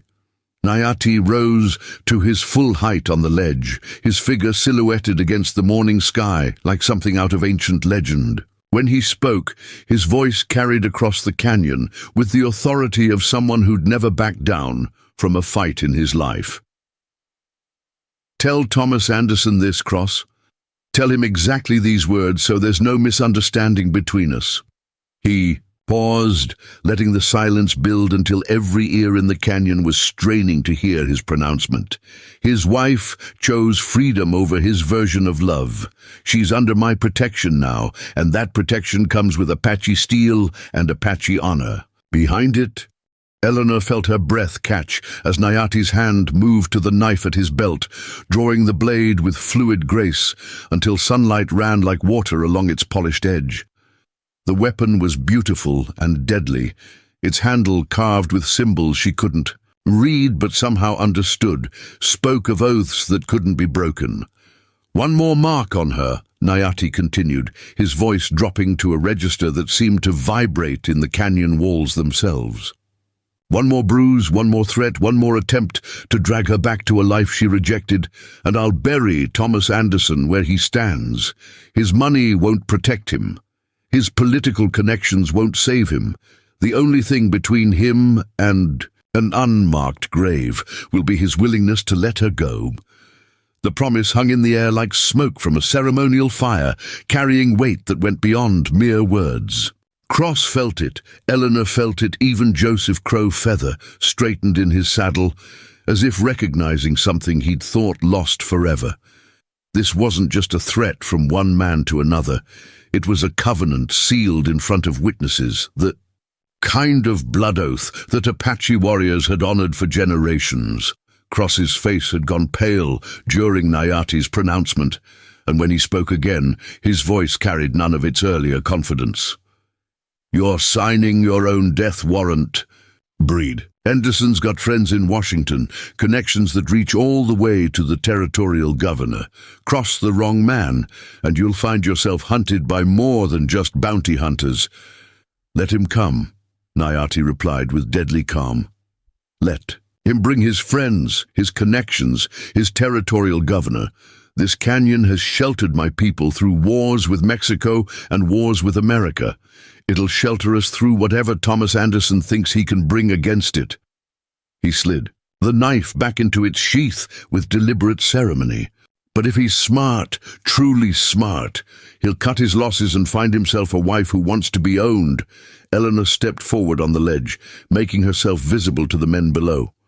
Her voice when she spoke was steady and clear, carrying the authority of someone who'd finally remembered her own worth. "Mr. Cross, you can tell my former husband that Eleanor Anderson died in the desert 3 months ago. The woman who lives here now is someone else entirely, someone who won't be dragged back to a life of fear and brutality." She lifted her chin defiantly, and even from a distance Cross could see the steel that had replaced the frightened rabbit. Thomas Anderson had described, "I've found my place, Mr. Cross. I've found my purpose and my peace, and I've found a man who values my mind as much as my obedience." Tell Thomas that his money can't buy back what he threw away when he decided love meant ownership. Her words carried across the canyon like a funeral oration for the woman she'd been forced to be. Joseph Crow Feather suddenly laughed. "A sound like desert wind through dry grass. Did you hear that, Cross? The woman's got more backbone than you do. Maybe it's time to admit you've met your match and ride out while you still can." His rifle hadn't moved from its position, covering the bounty hunter. Cross's face cycled through rage, calculation, and finally a grudging kind of respect. He'd hunted enough runaway wives to recognize the difference between temporary rebellion and permanent transformation. Eleanor Anderson had clearly become someone else entirely, and that someone wasn't going to be dragged back to Santa Fe without a war that might cost more than Thomas Anderson was willing to pay. "This is a mistake," Cross said finally, swinging back into his saddle with movements sharp with suppressed anger. "Both of you are making enemies you can't afford to have. Anderson's not the kind of man who accepts defeat gracefully." But even as he spoke the warning, he was already turning his horse toward the canyon entrance. "Neither am I," Nayati replied quietly, the words carrying easily in the desert air. "Tell him to remember that when he's deciding what comes next." He watched the bounty hunter ride away, noting how Cross kept looking back over his shoulder as if memorizing the canyon's layout for future reference. Joseph remained behind, for a moment, looking up at the ledge where Nayati and Eleanor stood side by side. "I don't suppose there's room in that canyon for an old fool who's trying to remember how to be a man again," he called up, his voice carrying a humility that would have been impossible the day before. "There's always room for someone willing to stand on the right side of things," Nayati replied, genuine warmth entering his voice for the first time that morning. "Come up, old friend. We'll find you some coffee that doesn't come from a bottle." As Joseph dismounted and began making his way up the canyon trail, Eleanor turned to Nayati with eyes that shimmered with unshed tears. "Did you mean it?" she asked quietly. "What? You said about protecting me, about burying Thomas if he tries to hurt me again." Nayati looked at her for a long moment, seeing not the frightened woman who'd collapsed in the desert months ago, but the strong, determined person she'd become, in the safety of the hidden canyon. "Every word," he said simply. "You're not alone anymore, Eleanor. You'll never have to face Thomas Anderson or anyone like him without someone standing beside you." She reached for his hand then, their fingers intertwining with the naturalness of two people who'd found something worth protecting in each other. Below them, the canyon spread out in morning light, beautiful and secure, and theirs to defend against whatever threats might come. "Then let him come," Eleanor said, her voice carrying the same steel that had rung in Nayati's promise. "Let Thomas Anderson bring his money and his connections and his rage. He'll find out that some things can't be bought and some people can't be broken twice." The sound of Cross's hoofbeats faded into the distance, leaving the canyon in peaceful silence. But all three of the people standing in the hidden refuge knew that this was only the beginning. Thomas Anderson wouldn't accept defeat easily, and the next confrontation would test everything they'd built together. The first week after Cross's Departure. Joseph Crowfeather shook like a man with fever, his body rebelling against the absence of whiskey that had been his constant companion for years. Nayati and Eleanor took turns sitting with him through the worst of it, holding him down when the tremors became violent, feeding him broth when his stomach couldn't handle solid food, listening to him mutter in 3 different languages about ghosts and guilt and battles that should have been forgotten decades ago. "I killed children," Joseph confessed during one particularly dark night, his voice raw from hours of retching. During the Skeleton Canyon raids, there were Mexican children hiding in a root cellar. The soldiers said they were old enough to carry tales back to the army, old enough to identify Apache faces. I followed orders like a good scout, like a man, who'd forgotten his own people's laws about protecting the innocent. His weathered hands covered his face as if he could hide from memories that had been eating him alive for years. Eleanor sat beside his bedroll, offering water from a clay cup with the patience of someone who understood that healing sometimes required witnessing pain. "You were caught between impossible choices," she said gently. "War makes monsters of good men, and it sounds like you've been punishing yourself ever since." Her voice carried the hard-won wisdom of someone who'd learned to distinguish between guilt and responsibility. "Punishment doesn't bring back the dead," Nayati observed from his position by the fire, where he was brewing one of his grandmother's teas designed to ease the body's craving for alcohol. "But choosing to do better going forward honors their memory more than drinking yourself to death in a canyon somewhere." He brought the steaming cup to Joseph, helping the older man's shaking hands hold it steady. As the days passed, Joseph's body began to remember what sobriety felt like, but his mind struggled with the clarity that came without whiskey's numbing embrace. He threw himself into physical labor with desperate intensity, rebuilding sections of the canyon's defenses, tending the horses with obsessive care, hunting game with skills that gradually returned as his hands steadied and his eyes cleared. "I remember you now," Joseph said to Nayati one afternoon, as they worked together to expand the canyon's grain storage. "You were the one they called Shadow Walker, the scout who could disappear into country that looked flat as a table. The Mexican army put a bounty on your head after you led that rescue at Copper Canyon." His voice carried a mixture of respect and wonder, as if he couldn't believe he was working beside a legend. "That was a long time ago," Nayati replied, uncomfortable with the reverence in the older man's tone. "Different man, different war. What matters now is who we choose to be today." But Eleanor caught the way his shoulders straightened slightly at the recognition, the quiet pride of someone whose courage had been remembered even by broken men, seeking to forget their own. With Cross's departure, Eleanor had expected to feel relief, but instead she found herself dealing with emotions she'd suppressed for months. The constant vigilance required for survival was no longer necessary, leaving space for anger and grief she'd had no time to process while running for her life. The rage, when it finally came, surprised her with its intensity. "I lost 8 years of my life to that man," she told Nayati one evening as they walked the canyon's upper trails. 8 years of pretending to be someone else, of making myself smaller and quieter and more agreeable until I almost forgot who I used to be. And for what? So he could feel powerful, so he could tell his friends he'd tamed a willful woman. Her voice shook with fury that had been building since her wedding day. "Those years weren't lost," Nayati said carefully, recognizing the dangerous ground they were navigating. "They were stolen, which is different. Lost things disappear forever, but stolen things can sometimes be recovered. You're recovering yourself now, piece by piece, memory by memory." He gestured toward the teaching materials she'd been organizing, the medical supplies she'd catalogued, the improvements she'd suggested for the canyon's defenses. Eleanor paused in her pacing, struck by the distinction he'd drawn. "You really believe that?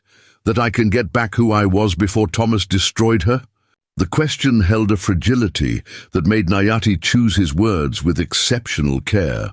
"I believe you're becoming someone new," he replied thoughtfully. "Someone who has the teacher's mind you were born with, the healer's hands you've developed here, and the survivor's strength you discovered in the desert. Thomas Anderson never met this version of you, which means he has no power over her." He stopped walking and turned to face her fully. The woman who stood on that ledge and told Cross she'd found her place, that woman was magnificent, and she was entirely your own creation. Eleanor felt something shift in her chest, a loosening of bonds she'd carried so long they'd felt like part of her skeleton.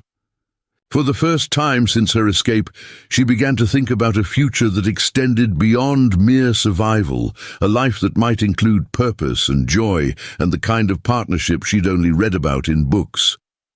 As autumn settled over the canyon, the three residents fell into routines that felt less like temporary arrangements and more like the foundation of something permanent. Joseph proved to have a gift for working with horses, his gentle touch and infinite patience creating a bond with the animals that amazed both Eleanor and Nayati.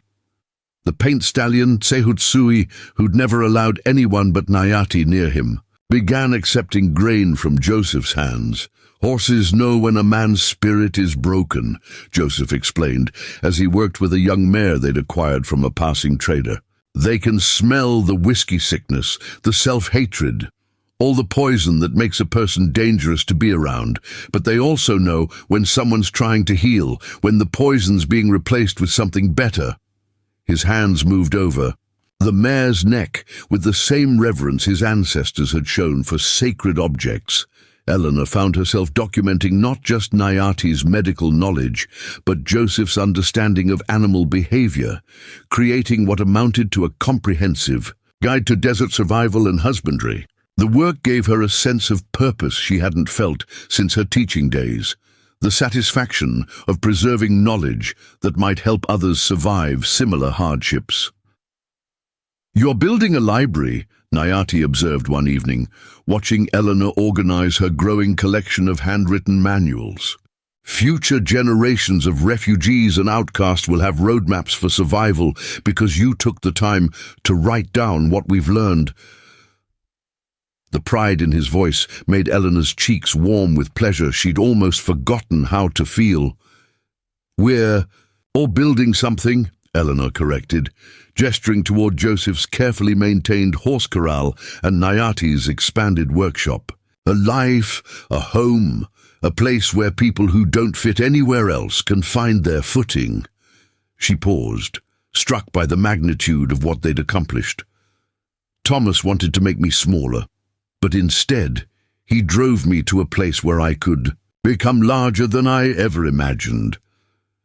The rider appeared at the canyon entrance on a Tuesday morning in late October, leading a pack horse and moving with the careful exhaustion of someone who'd been traveling hard for days. Eleanor's first instinct was panic, the old fear that Thomas had sent another hunter to drag her back to Santa Fe. But this rider was clearly a woman, and she approached with the deliberate openness of someone seeking help rather than offering a threat. "Hello, the canyon," the woman called out, using the traditional frontier greeting that announced peaceful intentions. "I'm looking for the healer they call Shadow Walker, and the teacher woman who helps people disappear from their old lives." Her voice carried a desperation that Eleanor recognized immediately.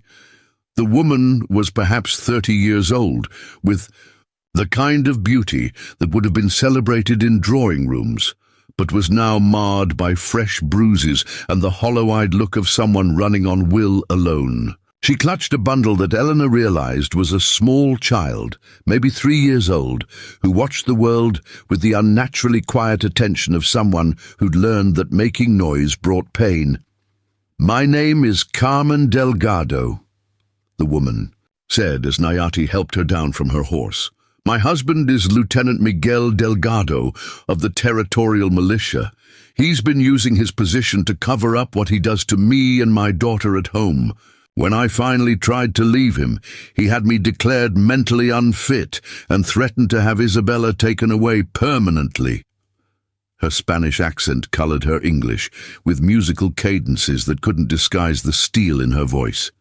Eleanor felt her heart clench with recognition and sympathy. Here was another woman who discovered that marriage could be a trap disguised as security, another mother willing to risk everything to protect her child from a man who confused love with ownership. "You're safe here," Eleanor said immediately, taking the little girl from Carmen's arms and noting how the child didn't resist the transfer. "Both of you are safe. No one will take Isabella away, and no one will force you to go back to a man who hurts you." The promise came easily, backed by everything they'd learned about defending their sanctuary. Carmen's arrival marked a turning point in the canyon's evolution from hideout to genuine community. Her skills as a seamstress and her knowledge of Spanish-language networks throughout the territory made her an invaluable addition to their small group. More importantly, her presence proved that what they'd built here could serve purposes larger than their individual needs. "There are others," Carmen told them as they shared dinner around the communal fire.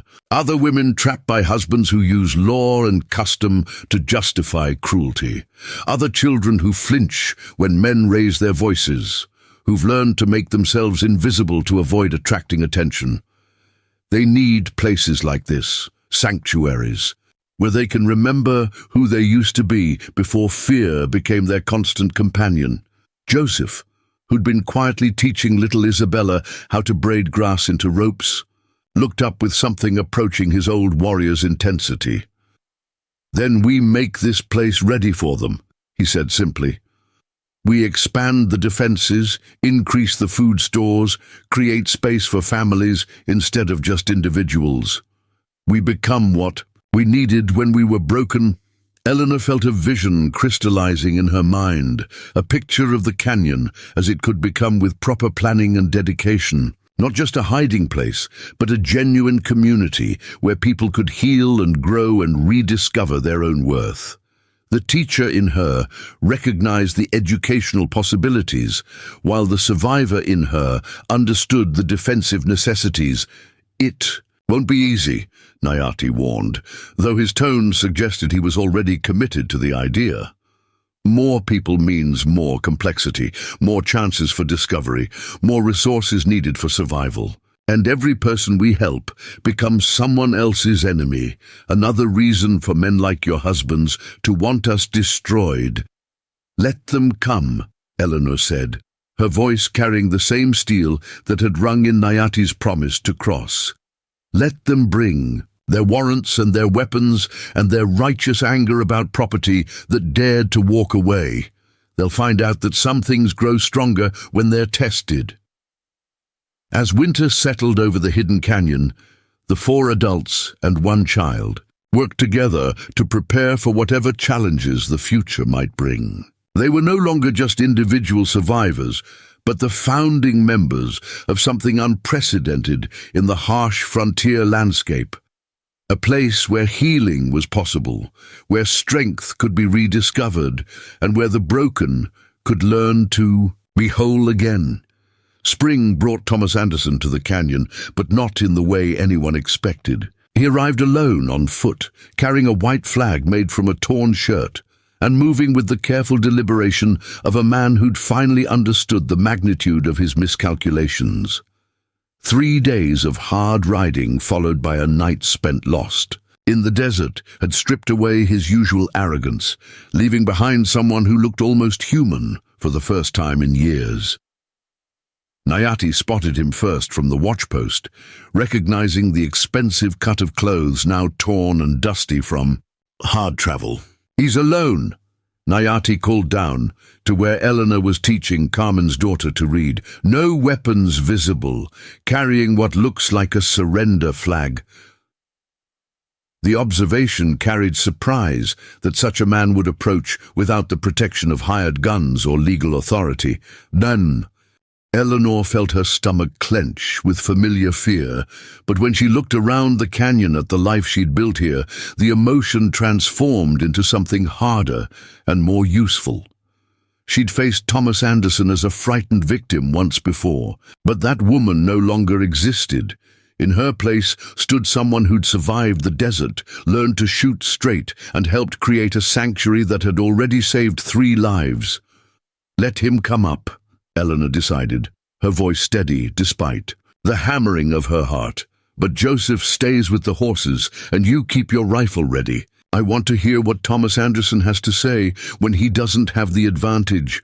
She gathered Carmen and little Isabella, moving them to the most protected part of the canyon while keeping her own weapons within easy reach. Thomas Anderson climbed the canyon trail like a man walking to his own execution, each step measured and careful. When he finally reached the main camp, Eleanor was shocked by the change in him. The confident rancher who'd terrorized her for 8 years had been replaced by someone hollow-eyed and desperate, aged beyond his years by whatever had driven him to make this journey. "Eleanor," he said simply, his voice hoarse from thirst and exhaustion. "I need to talk to you. Just talk, nothing more. I know I don't deserve even that, but I'm asking anyway." His hands remained visible and empty, the white flag draped over his shoulder like a badge of surrender. "Talk then," Eleanor replied, standing beside Nayati with the canyon walls rising protectively around them. "But understand that I'm not the woman you married, Thomas. That person died in the desert the day I chose freedom over your version of love." Her voice carried none of the subservience he'd once demanded, none of the fear he'd cultivated so carefully over 8 years of marriage. Thomas nodded slowly, as if he'd expected nothing else. "Cross told me what you said about Eleanor Anderson being dead. He also told me about the Apache who swore to kill me if I put another mark on you." His eyes found Nayati, studying the man who'd become his wife's protector. "I came here to say I believe him, about the killing, I mean, and to say that maybe Eleanor Anderson needed to die." The admission hung in the air, like smoke from a funeral pyre, carrying implications that none of them had expected to hear from Thomas Anderson's lips. Eleanor felt something shift inside. Her chest, not forgiveness exactly, but a loosening of the grip that hatred had held on her heart. "What happened, Thomas?"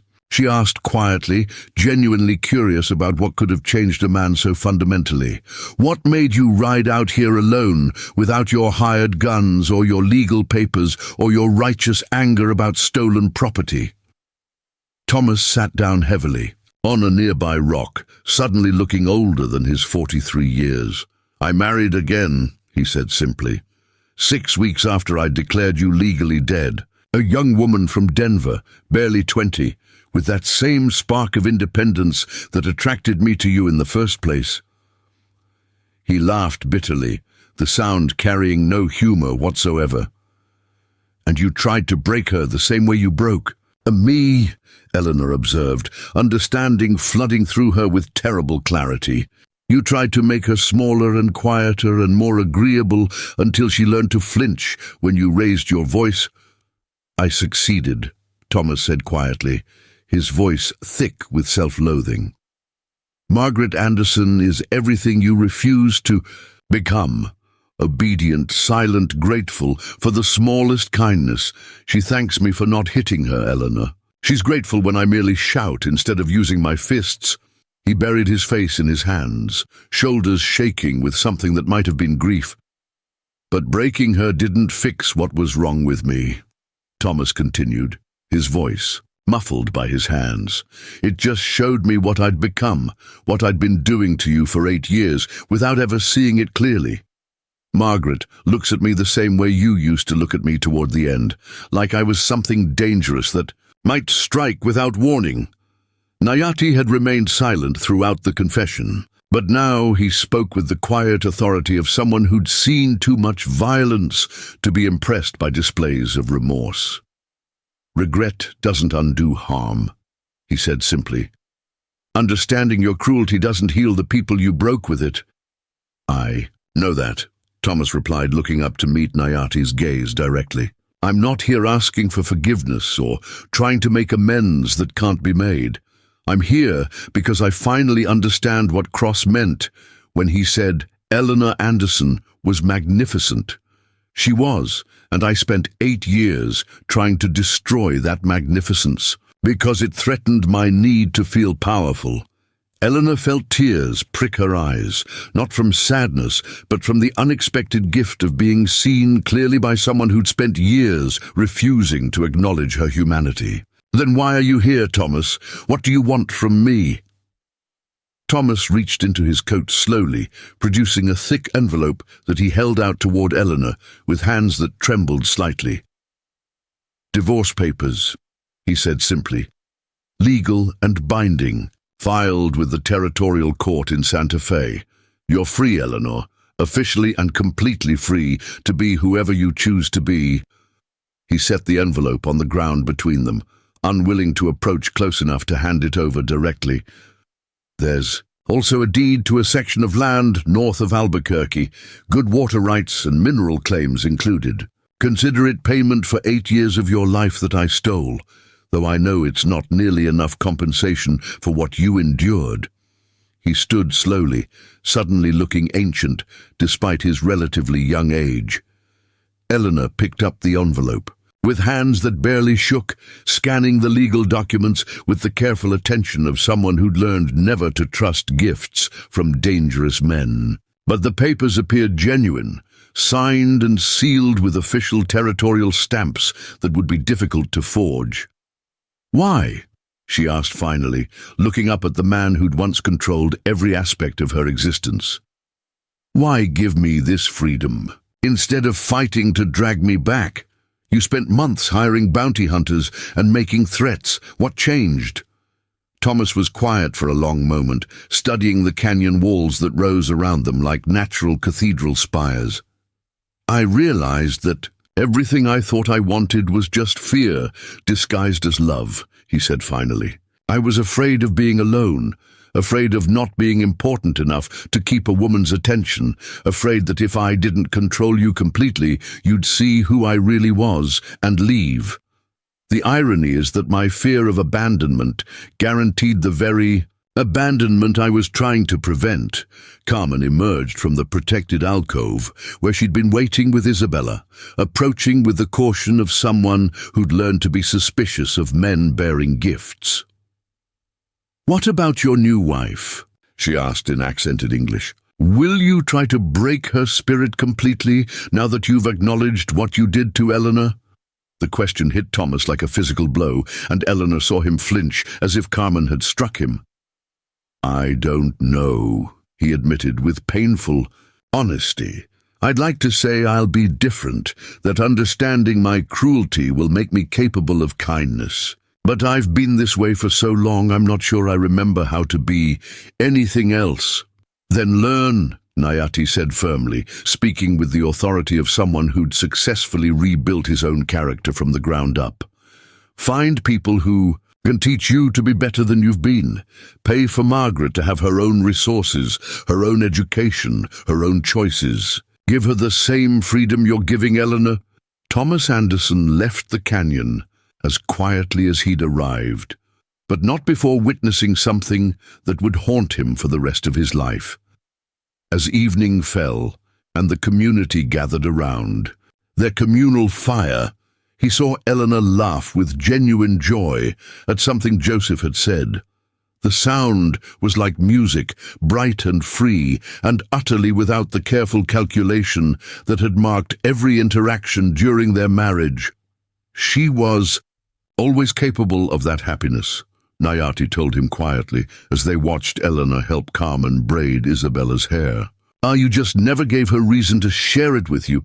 The words weren't cruel, just observational, but they cut deeper than any insult could have. "I know," Thomas replied, shouldering his pack for the long journey back to Santa Fe. "I spent 8 years married to an extraordinary woman, and I was too afraid and selfish to let her be extraordinary. That's a failure I'll have to live with for the rest of my life." He paused at the canyon entrance, looking back one last time at the sanctuary his wife had found without him. "Take care of her," he said to Nayati, the words carrying the weight of genuine benediction. She deserves to be protected by someone strong enough not to need to break her, to feel powerful. Then he disappeared into the desert darkness, leaving behind a silence that felt more like peace than victory. 6 months later, the hidden canyon had grown into something resembling a small town, with carefully constructed dwellings that took advantage of natural caves and overhangs. Word had spread through networks of abused women and runaway families, bringing a steady trickle of refugees seeking the kind of sanctuary that existed nowhere else in the harsh frontier territories. Eleanor had established a school that served both the resident children and those passing through on their way to new lives. Her reputation as a teacher who could help people reinvent themselves had spread far beyond the canyon walls, bringing her a sense of purpose that marriage had never provided. Carmen's sewing skills had evolved into a thriving business that provided income for the entire community, her connections to Spanish-speaking networks throughout the Southwest, making her an invaluable coordinator for their expanding rescue operations. Joseph had become the canyon's primary defender and scout, his knowledge of the country and his renewed sense of honor making him the perfect guardian for people who needed protection from their pasts. The whiskey was gone for good, replaced by a clarity of purpose that had given him back his warrior's pride. And Nayati had found something he'd never expected to have. A family not bound by blood, but by choice. A community that honored his mixed heritage rather than punishing him for it, and a partnership with Eleanor that was built on respect rather than need. On quiet evenings, when the canyon was peaceful and the future seemed full of possibility, Eleanor would sit beside Nayati on the ledge where she'd first declared her independence from Thomas Anderson. The desert stretched out before them in all directions, no longer a barrier to escape, but a protective moat around the life they'd built together. "Do you ever regret it?" Nayati asked one such evening, his arm around her shoulders as they watched the sun set over their chosen home. "Giving up the safety of civilization for the uncertainty of this life?" Eleanor leaned into his warmth, thinking of all the people who'd found refuge in their canyon, all the children who'd learned to laugh again within these protective walls. "I regret wasting 8 years being afraid," she said finally. "But I don't regret anything that brought me here, to this place, with these people, with you. Sometimes the best things in life come disguised as disasters." The Apache warrior, who'd drawn his blade in defense of a stranger, had become something more than either protector or lover. He'd become partner to a woman who'd learned to protect herself. And together, they'd built something that would outlast them both. Up next, you've got 2 more standout stories right on your screen. If this one hit the mark, you won't want to pass these up. Just click and check them out, and don't forget to subscribe and turn on the notification bell so you don't miss any upload from us.